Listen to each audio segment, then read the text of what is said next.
લેક્ચરમાં આપણે ડિસ્કસ કર્યા હતા પ્રોટોકોર્ડેટ્સ એટલે કે આદિ મેરુદંડીઓની ચર્ચા કરી હતી. મેરુદંડી સમુદાયના ત્રણ ઉપસમુદાય છે. ઉચ્ચ મેરુદંડી એટલે કે યુરોકોર્ડેટ્સ, શીર્ષ મેરુદંડી એટલે સિફેલોકોર્ડેટ્સ અને પૃષ્ઠવંશી એટલે કે વર્ટિબ્રેટા. તો આપણે આગળનો પાઠ જે હતો તેની અંદર શીર્ષ મેરુદંડી અને ઉચ્ચ મેરુદંડીની વિશેષતાઓ સમજી લીધી. હવે આજે આપણે જે પૃષ્ઠવંશીઓ છે એટલે કે વર્ટિબ્રેટા જે છે તેનું ડિસ્કશન કરવાના છીએ. ચાલો તો પૃષ્ઠવંશી જે છે ઉપસમુદાય છે જેને આપણે ઇંગ્લિશમાં કહીશું વર્ટિબ્રેટા.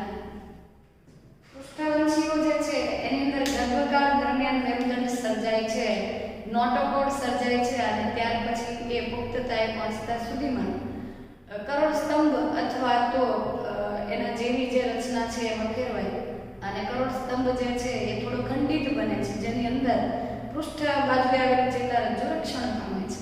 હવે કેટલાક સજીવોની અંદર આ કરોડ સ્તંભ છે કાસ્થિનો બનેલો હોય છે તો કેટલાકની અંદર અસ્થિનો બનેલો હોય છે.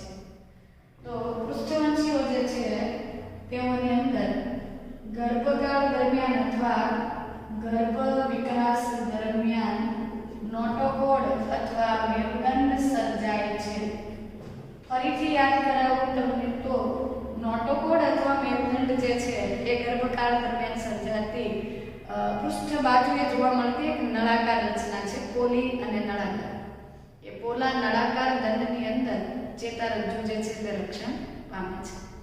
તો ગર્ભ વિકાસ દરમિયાન મેરુદંડનું સર્જન થાય છે અથવા મેરુદંડનું નિર્માણ થાય છે અને પુખ્તતાએ પહોંચતા સુધીમાં શું થશે?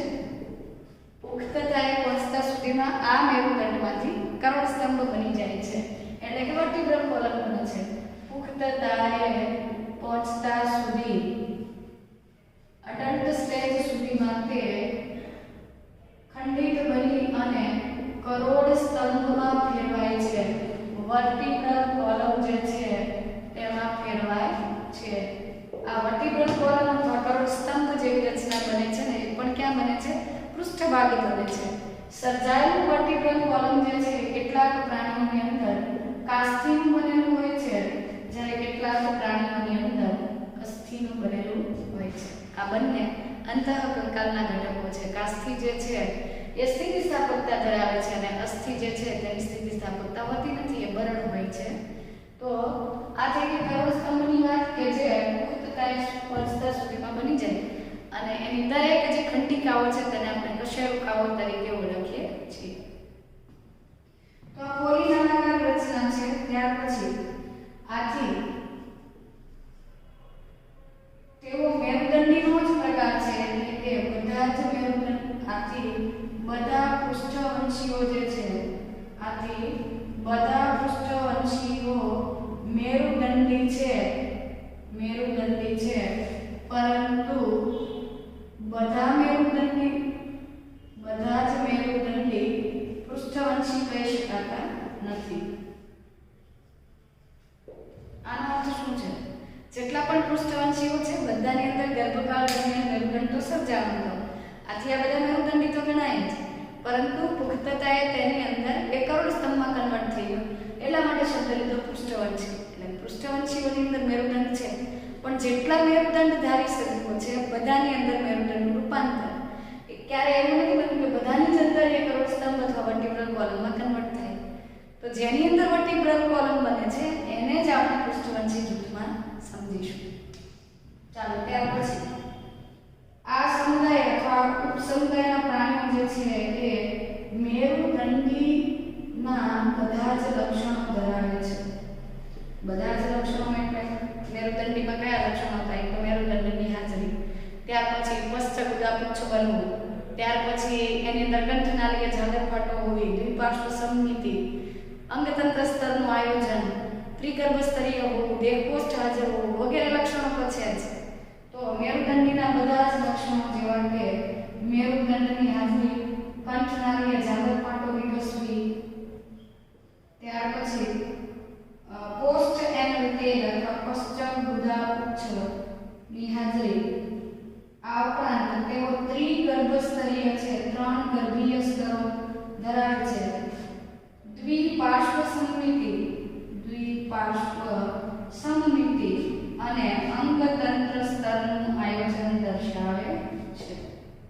દેહકોષ્ઠ ધારી છે એટલે કે શરીર દિવાલ અને પાચન માર્ગ વચ્ચે દેહકોષ્ઠ જોવા મળશે. આ જે વર્ગના પૃષ્ઠવંશી ઉપસમુદાયના પ્રાણીઓ જે છે એની અંદર પાચન તંત્ર સંપૂર્ણ છે. પાચન તંત્ર સંપૂર્ણ છે. કેટલાક પ્રાણીઓની અંદર પાચન માર્ગના જે છિદ્રો છે મુખથી શરૂ થઈ મળદ્વારમાં અંત પામે, કેટલાકમાં મુખથી શરૂ થઈ અવસારની દ્વારમાં અંત પામે છે. ત્યાર પછી બંધ પરિવહન તંત્ર દર્શાવે છે. સર્ક્યુલેટરી સિસ્ટમ જે છે એટલે કે રુધિરાભિસરણ તંત્ર બંધ પ્રકારનું છે. હૃદય, ધમની, શિરા, કેશિકા અથવા રુધિર કેશિકા જોવા મળે છે. આની અંદર રુધિર અવકાશો કે રુધિર ક્વાર્ટરો કે રુધિર ગુહા હોતી નથી. બંધ પરિવહન દર્શાવે છે અને તેઓ વક્ષ બાજુએ સ્નાયુલ હૃદય ધરાવે છે. સ્નાયુલ હૃદય વચ્ચે વચ્ચે અંશે તેઓની અંદર શ્વસનરંજક દ્રવ્યો પણ જોવા મળે છે. ત્યાર પછી આ જૂથના સભ્યો છે તેમાં દ્વિખંડી, ત્રિખંડી કે 4 કોટર ધરાવતું ચતુઃખંડી સ્નાયુલ હૃદય મસ્ક્યુલર જે હાર્ટ છે એ જોવા મળે છે. મસ્ક્યુલર હાર્ટ બંધ પરિવહન ધરાવે છે તેમજ વક્ષ બાજુએ સ્નાયુ હૃદય ધરાવે છે અને તેઓ ત્રિખંડી હોય અથવા ચતુઃખંડી હોય છે એટલે કે 4 ખંડોનું બનેલું શરીર 4 ખંડોમાં વિભાજિત થયેલું હૃદય હોય છે જેના વડે રુધિરનું વહન થતું હોય. મસ્ક્યુલર હાર્ટ ધરાવે છે. અંતઃકંકાલ સ્નાયુઓ સાથે જોડાયેલું અંતઃકંકાલ એટલે એન્ડોસ્કેલેટન એ સ્નાયુઓ સાથે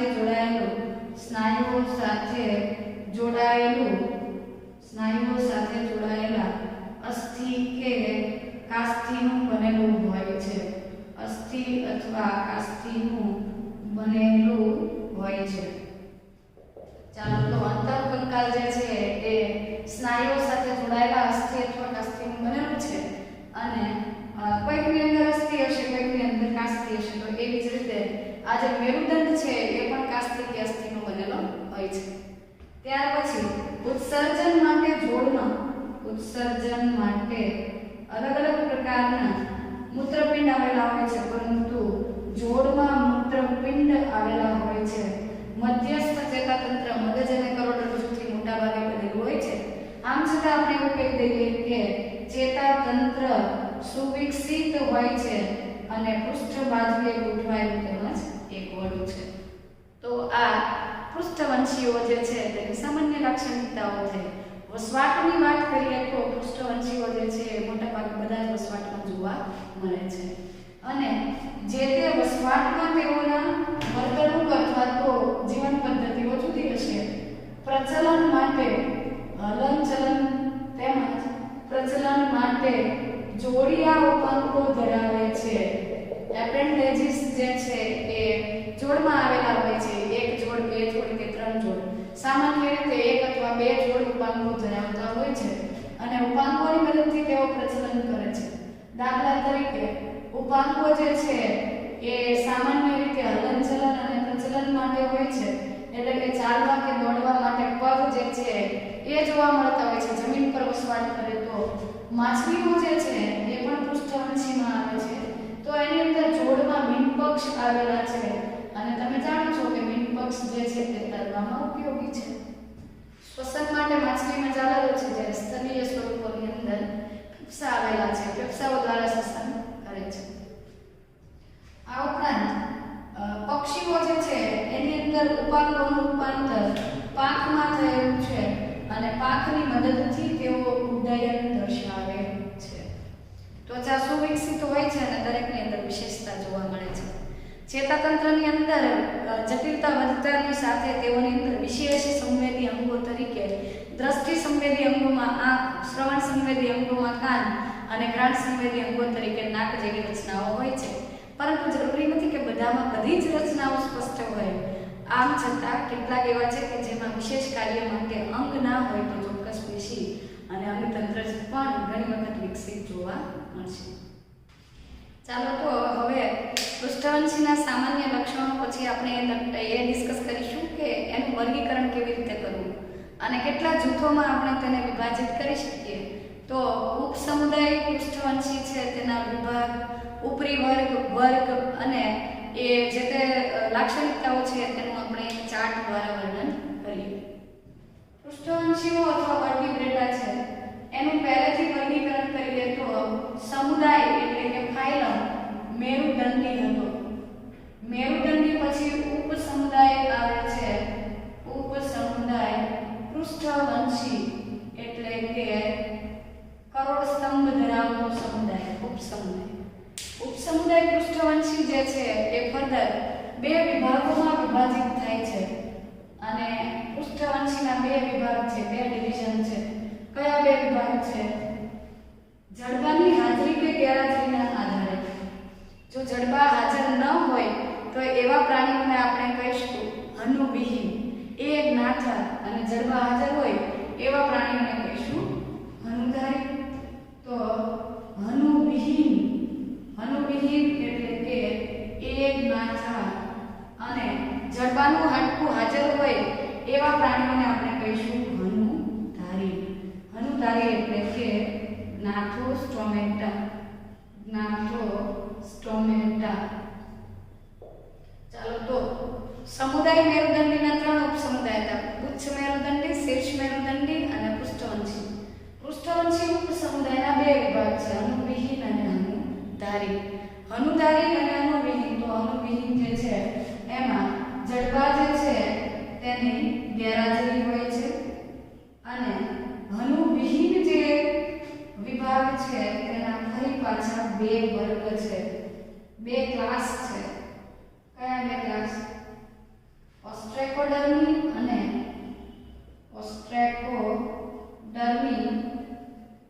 અને બીજું છે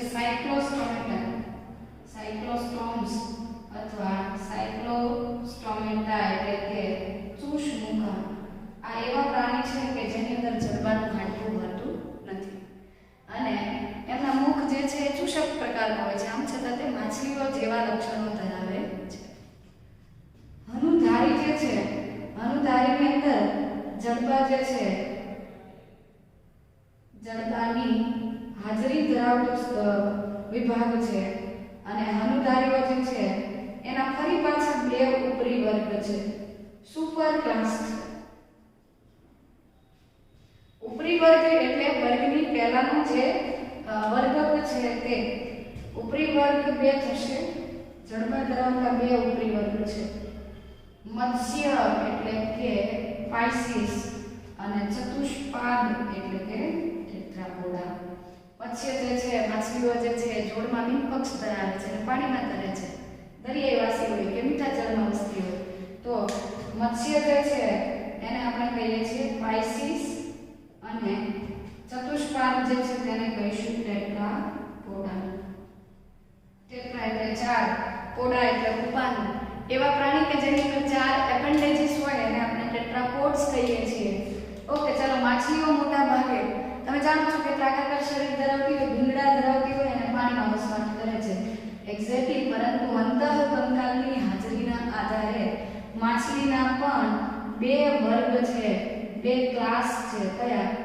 અસ્થિ મત્સ્ય અને કાસ્થિ મત્સ્ય.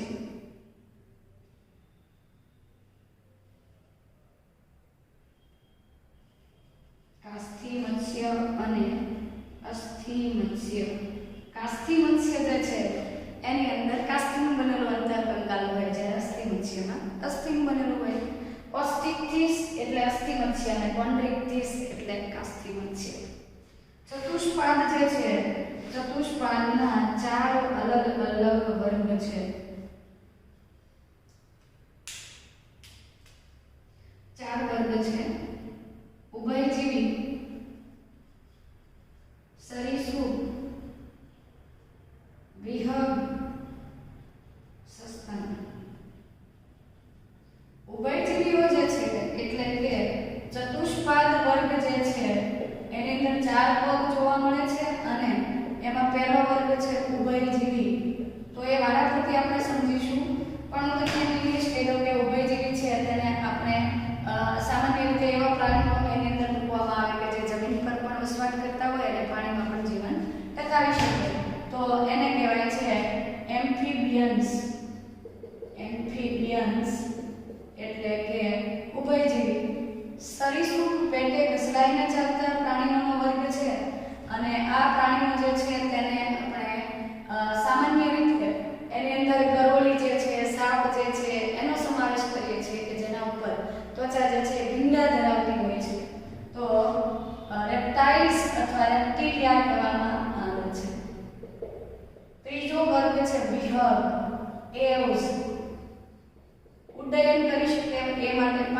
ધરાવતા પક્ષીઓ સામાન્ય રીતે બર્ડ્સ અથવા પક્ષીઓ કહીશું, અને સ્તનધારીઓ એટલે સસ્તન એટલે મામેલિયા અથવા મેમેલિયા અથવા મેમલ્સ.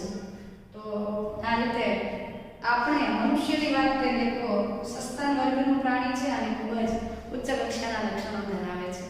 તો આ થઈ ગઈ મેરુદંડી પૃષ્ઠવંશી ઉપસમુદાયનું વર્ગીકરણ. કે એનો સમુદાય મેરુદંડી છે, પૃષ્ઠવંશી ઉપસમુદાય છે. વિભાગ જે છે એ બે છે, હનુવિહીન હનુધારી. હનુવિહીનના બે વર્ગ છે, ઓસ્ટ્રેકોડર્મી અને સાયક્લોસ્ટોમ. સાયક્લોસ્ટોમ એટલે ચૂષક પ્રકારનું ચૂષમુખા. હનુધારી જે છે એમાં જડબા હાજર હોય અને એના પાછળ બે ઉપરી વર્ગ, મત્સ્ય અને ચતુષ્પાદ. મત્સ્ય જે છે પાઇસિસ જે છે એના બે વર્ગ છે, કાસ્થિ મત્સ્ય અને અસ્થિ મત્સ્ય. જ્યારે ચતુષ્પાદ જે છે તેના ચાર વર્ગ છે, ઉભયજીવી એટલે કે એમ્ફીબિયન, રેપ્ટાઇલ, એવ્સ અને મેમલ્સ. એમ્ફીબિયન એટલે ઉભયજીવી, સરીસૃપ એટલે રેપ્ટાઇલ, વિહંગ એટલે એવ્સ અને સસ્તન એટલે મેમલ્સ. તો આ દરેક જૂથ જે છે ઓસ્ટ્રેકોડર્મી અથવા તો ક્લાસ જે છે જડબાવિહીન અનુવિહીન જે વિભાગ છે એમાં આપણે ઓસ્ટ્રેકોડર્મી અને સાયક્લોસ્ટોમા ભણીશું. ત્યાર પછી અલગ અલગ જૂથની જે લાક્ષણિકતાઓ છે એ વારાફરતી ડિસ્કસ કરવાના છીએ. ચાલો તો ત્યાર પછી આપણે અલગ અલગ જૂથ જે છે પૃષ્ઠવંશીઓની અંદર અનુવિહીન વિભાગ જે છે એના બે વર્ગ સમજીએ. પહેલું છે ઓસ્ટ્રેકોડર્મી ક્લાસ, ઓસ્ટ્રેકોડર્મી. ઓસ્ટ્રેકોડર્મી વર્ગ જે છે એ ભીંગડા ધરાવતો વર્ગ છે અને સામાન્ય રીતે માછલી જેવી બધી જ લાક્ષણિકતા ધરાવતા હતા. આ જૂથના બધા જ સભ્યો જે છે એ અશ્મી સ્વરૂપ છે, મતલબ કે તેઓ નાશ પામેલા છે, લુપ્ત થઈ ગયા છે, એક્સટિંક્ટ છે. મતલબ હાલમાં આ વર્ગના કોઈ પણ સજીવો જીવંત સ્થિતિમાં અસ્તિત્વ ધરાવતા નથી, પરંતુ તેના અશ્મિઓના અભ્યાસ પરથી એવું માનવામાં આવે છે કે તે ચૂષમુખાની પહેલા અસ્તિત્વમાં આવેલા છે ઉદ્વિકાસ દરમિયાન. તો સામાન્ય રીતે એક્સટિંક્ટ પ્રાણીઓ જે છે, એક્સટિંક્ટ એટલે કે લુપ્ત થઈ ગયેલા પ્રાણીઓ જે છે, બધા જ પ્રાણીઓ કેવા છે, અશ્મિભૂત છે અથવા બધા જ પ્રાણીઓ લુપ્ત સ્થિતિમાં છે, અત્યારે કોઈ અસ્તિત્વ ધરાવતા નથી. પરંતુ તેઓ સૌપ્રથમ મીઠા જળની માછલીઓ હતી. મીઠા જળની માછલીઓ જે છે એ હતી એમ કહી શકાય. પ્રશ્ન એ છે કે માછલીઓની અંદર જડબા હોય છે, આમાં જડબા હોતા નથી, પરંતુ આમાં ભીંગડા હતા. એટલે કે ઓસ્ટ્રેકોડર્મી વર્ગના જે પણ પ્રાણીઓ હતા એ ભીંગડા ધરાવતા હતા. મીનપક્ષ જે છે એ પ્રોપરલી વિકસેલા નથી હોતા, પરંતુ એના સમકક્ષ રચનાઓ હતી અને જડબા ગેરહાજર હતા. ચૂષક પ્રકારના મુખ ધરાવતા હતા. એટલે એવું કહી શકાય કે જડબા વિહીન મત્સ્ય, જડબા વિહીન મીઠા જળના મત્સ્ય હતા સૌપ્રથમ, એવું કહી શકાય. અને આ વર્ગના પ્રાણીઓ જે છે એ હાલમાં અસ્તિત્વ ધરાવતા નથી, પરંતુ એનું એક ઉદાહરણ છે સિફેલાસ્પિસ. સિફેલાસ્પિસ નામનું પ્રાણી જે છે એ ઓસ્ટ્રેકોડર્મી વર્ગનું પ્રાણી છે, પરંતુ હાલમાં તે પણ એના પણ અશ્મિઓ અવેલેબલ છે, જીવંત સ્થિતિમાં તે અસ્તિત્વ ધરાવતું નથી. આ ઓસ્ટ્રેકોડર્મી વર્ગ પછી ચૂષમુખા વર્ગ જે છે એ ઉદ્વિકાસ પામેલો છે. તો જે હનુવિહીન અથવા જડબા વિહીન જે પ્રાણીઓ છે એનો બીજો વર્ગ છે સાયક્લોસ્ટોમેટા અથવા સાયક્લોસ્ટોમ્સ. સાયક્લોસ્ટોમાટા અથવા સાયક્લોસ્ટોમ્સ. આ સાયક્લોસ્ટોમ્સ જે છે તેને ચૂષમુખા તરીકે ઓળખવામાં આવે છે. ચૂષમુખા કેમ કહેવાય છે? બીકોઝ એનું મુખ જે છે એ ચૂષક પ્રકારનું છે, સક્કર પ્રકારનું છે, જડબા હોતા નથી. એટલે કે મુખમાં જડબાની ગેરહાજરી છે. જડબાની ગેરહાજરી હોવાથી તેઓને ચૂષમુખા વર્ગમાં મૂકવામાં આવેલા છે. આ વર્ગના પ્રાણીઓ જે છે સામાન્ય રીતે દરિયાઈ નિવાસી છે, મતલબ કે ખારા પાણીમાં વસવાટ કરે છે.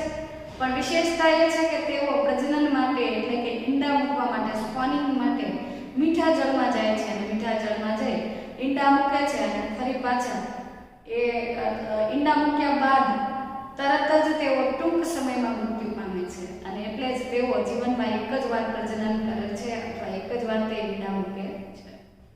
તો મુખમાં જડબાની ગેરહાજરી હોય છે. સામાન્યતઃ મોટા ભાગના પ્રાણીઓ દરિયાઈવાસી છે, એટલે કે ખારા પાણીના વસવાટમાં જોવા મળે છે.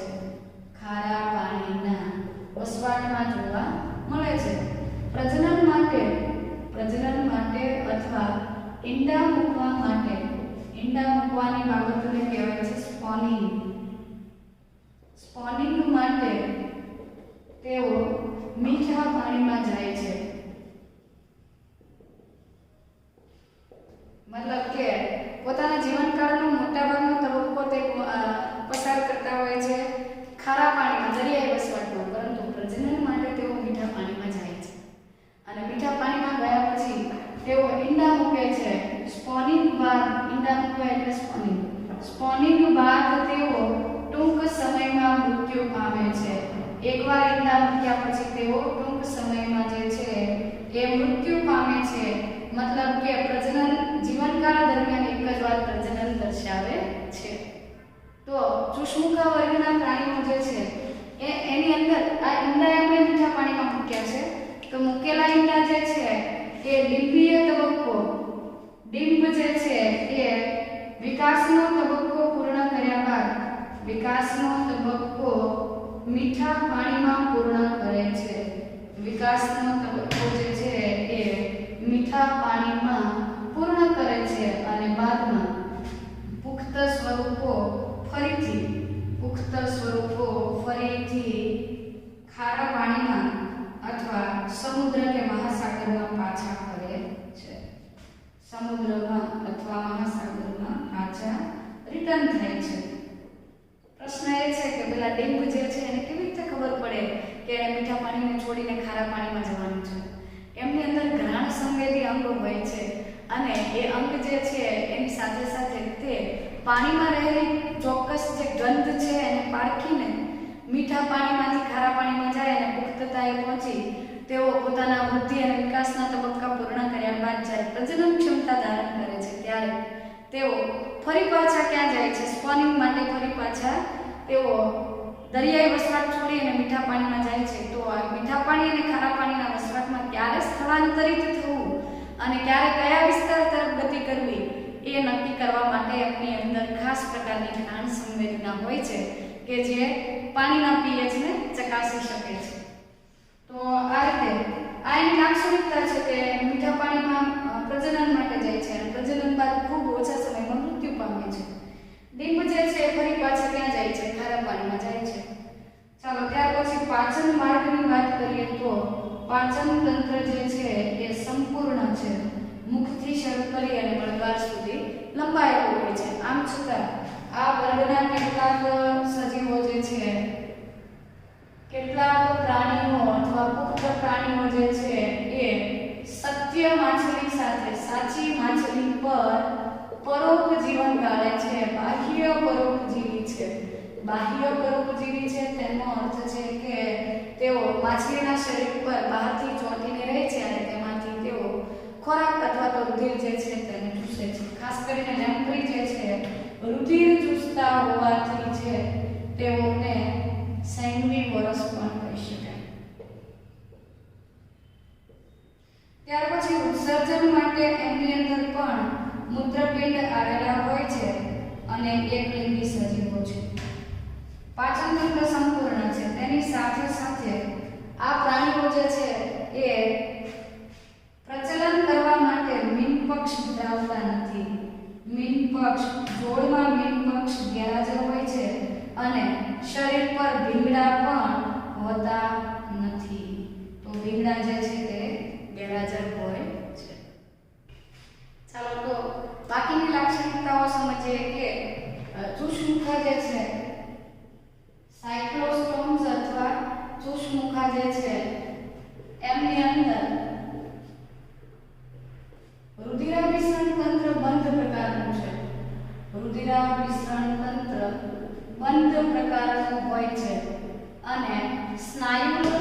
હૃદય પણ જોવા મળે છે.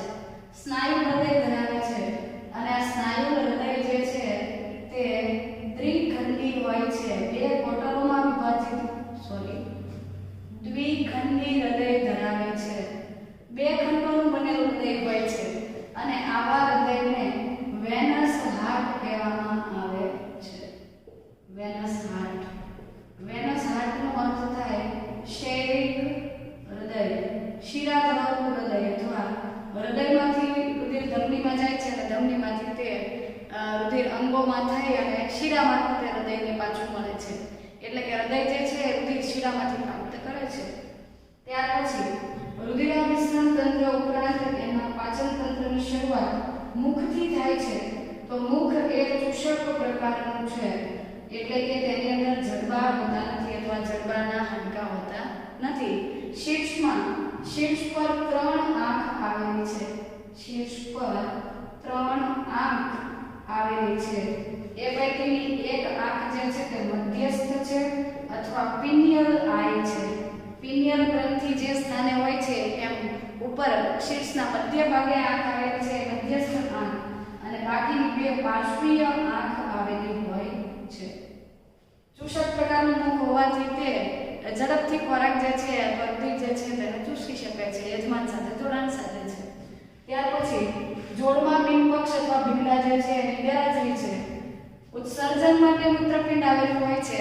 ચેતાતંત્રની વાત કરીએ તો સુવિકસિત હોય છે, પરંતુ એ રક્ષણ માટે એનું કરોડ સ્તંભ જે છે, કરોડ સ્તંભ મોટા ભાગે કાસ્થીનું બનેલું હોય છે.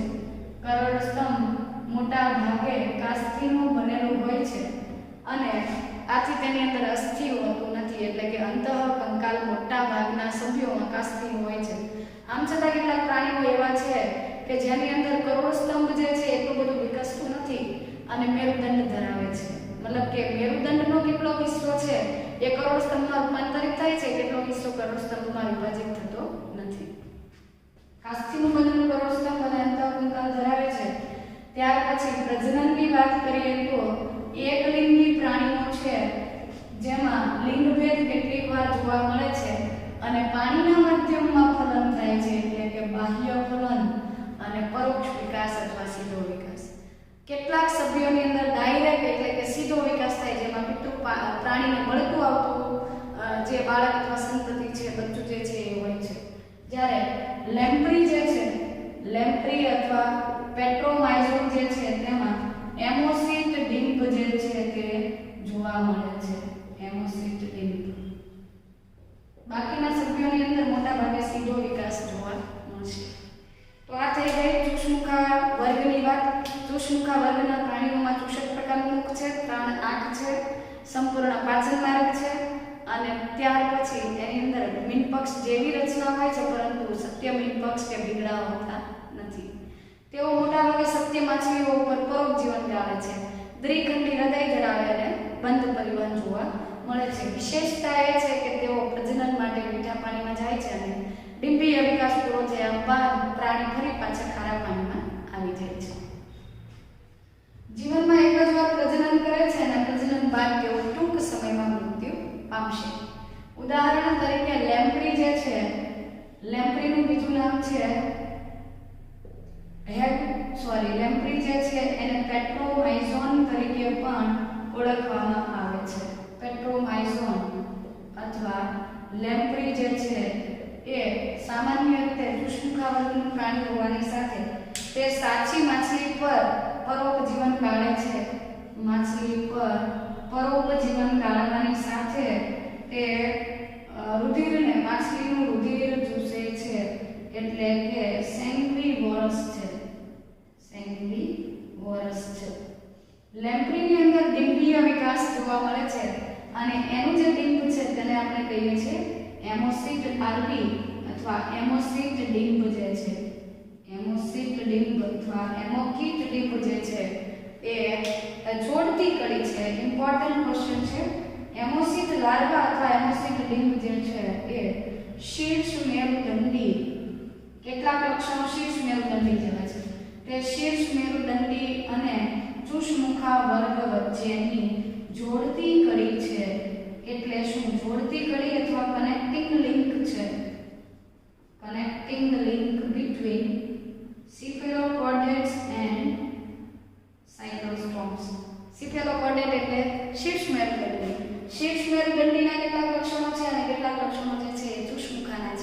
આથી એમોસિટ ડિંબ જે છે આ લેમ્પ્રીના એમોસિટ ડિંબને બંને વચ્ચેની જોડતી કડી કહેવામાં આવે છે. ત્યાર પછી બીજું એક્ઝામ્પલ છે મિક્સિન. મિક્સિન જે છે એને આપણે હેગફિશ તરીકે પણ ઓળખીએ છીએ. મિક્સિન અથવા હેગફિશ.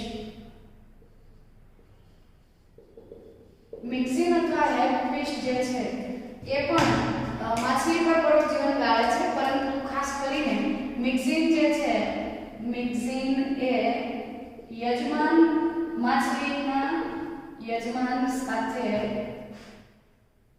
જોડાયેલી રહે છે, પરંતુ કઈ જગ્યાએ? યજમાનના ઝાલર સાથે. ઝાલર જે જગ્યાએ છે એ ઝાલર પ્રદેશ સાથે આ મિક્સિન જે છે જોડાયેલી હોય છે અને એ પણ રુધિરનું શોષણ કરે છે. તો આ થઈ ગઈ કૃષ્ણમુખા વર્ગની વાત. અને નેક્સ્ટ પાર્ટ જે છે તેમાં આપણે સત્ય માછલીઓ જે છે જેની અંદર બધા જ માછલીના લક્ષણો જોવા મળે છે, કોઈ પણ પ્રકારના એક્સેપ્શન નથી, એની આપણે ચર્ચા કરવાના છીએ.